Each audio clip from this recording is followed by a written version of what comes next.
Good morning, kiddos. Happy Wednesday, March 10th. Let's look at some birthdays today. I don't think we have any staff members, but we do have a few kids. Our first kiddo birthday today is Leonardo Valdez Rojas. Happy birthday to you, Leonardo. And we have Daniel Berrios Trinidad. Happy birthday to you, Daniel Berrios. And David Gentil. David, I hope I said your last name correctly, honey. If I didn't, please email me and tell me. So happy birthday to David, Daniel, and Leonardo. Only boys today. Got some sunshine on your birthday, and I hope that you get to pick your dinner.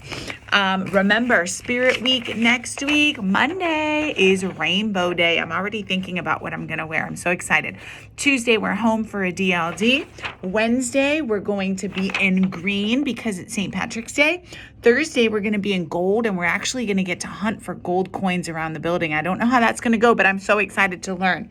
And then Friday, you're going to be in purple and black. And don't forget, Friday, March 19th, you get to go eat at food trucks if you're passing all your classes. So get those grades up. Today, we will run a report to see who so far is passing all of their classes.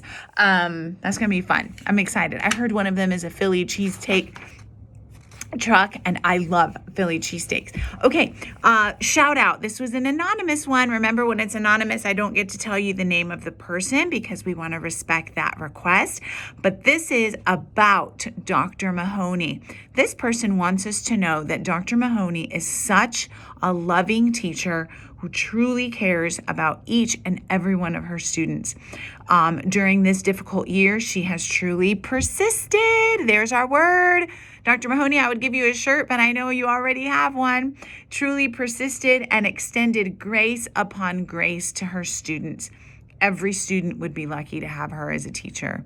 Thank you so much to Anonymous for telling us that about Dr. Mahoney. And I agree. I have seen Miss Mahoney care deeply for her students. She goes and distributes food at Satisfeed on Saturdays. She comes and works Saturday school. Dr. Mahoney truly persists through hard times and bleeds purple for DMS. So thank you, Dr. Mahoney, for everything that you do. Okay, you guys, it is International Women's Month, or it was just International Women's Day, and then all of March is Women's History Month. So I wanted to read to you something about an influential young woman. So this book is called Girls Think of Everything: Stories of Ingenious Inventions by Women. And it's a bunch of little short stories about women in history who have invented cool things that we all use or have used. This is in our media center, so you're welcome to go check it out if you like this one little piece I'm about to read to you. This one is about Becky Schroeder. Girls, even the young ones, think of everything. A person has to be 16 to drive, 17 to see certain movies, and 18 to vote. People can get terrific discounts on all sorts of stuff, provided they're over 65. Everywhere we look, there are age limits that define what people can and can't do. But creativity has no boundaries, no limitations. Anyone can invent, and they do. Inventors are popping up at the youngest ages. Sitting in the car waiting for her mom to return from shopping, Becky decided she might as well try to finish her math homework. But it was growing dark and getting hard to see the paper. I didn't have a flashlight, and I didn't want to open the car door because then the whole car would light up, recalled Becky. So I thought it would be neat to have my paper light up somehow. And that's when the idea came to me. It isn't every day that a 10-year-old invents a product eagerly sought by several businesses, but that's exactly what Becky Schroeder did when she created a tool that enabled people to write in the dark. Her invention? The glow sheet. That night, Becky went home trying to imagine different ways of making her paper glow in the dark. She remembered all sorts of glow-in-the-dark toys like balls and frisbees and wondered how they were made. She was determined to find a solution, so the very next day, Becky's dad took her on an outing to the hardware store. They returned with a pail of phosphorescent paint. She took the paint and stacks of paper into the darkest room in the house, the bathroom. There, she experimented. "I would turn on the light, turn it off, turn it on," said Becky. "My parents remember me running out of the room saying, 'It works, it works. I'm writing in the dark.'" She used an acrylic board and coated it with a specific amount of phosphorescent paint. She took a complicated idea and made it work rather simply. When the coated clipboard is exposed to light, it glows. The glowing board then illuminates or lights up the paper that has been placed on top.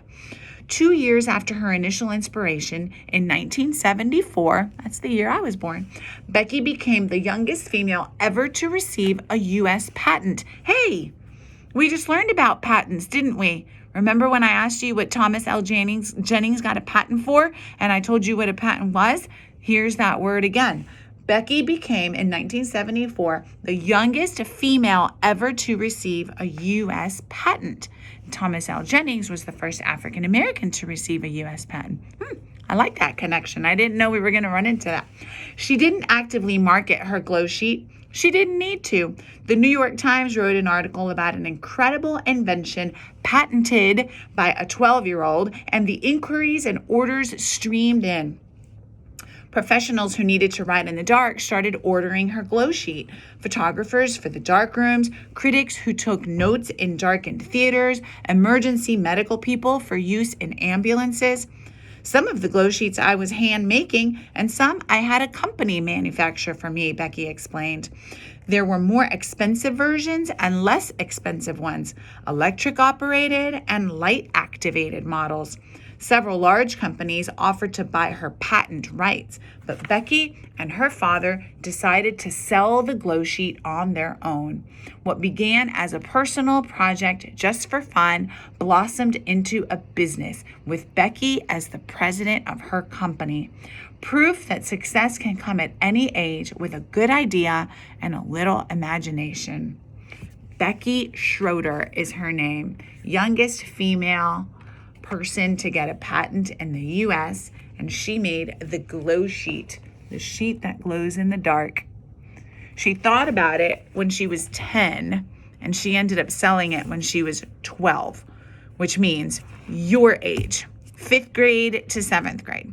So if you have a really good idea about something, work on it, experiment, and who knows, maybe one day you'll get a patent for something. So there you go. There's a story of a cool girl who did something awesome at a very young age. Happy National Women's History Month, or international. I don't know if it's national or international. I got to figure that out.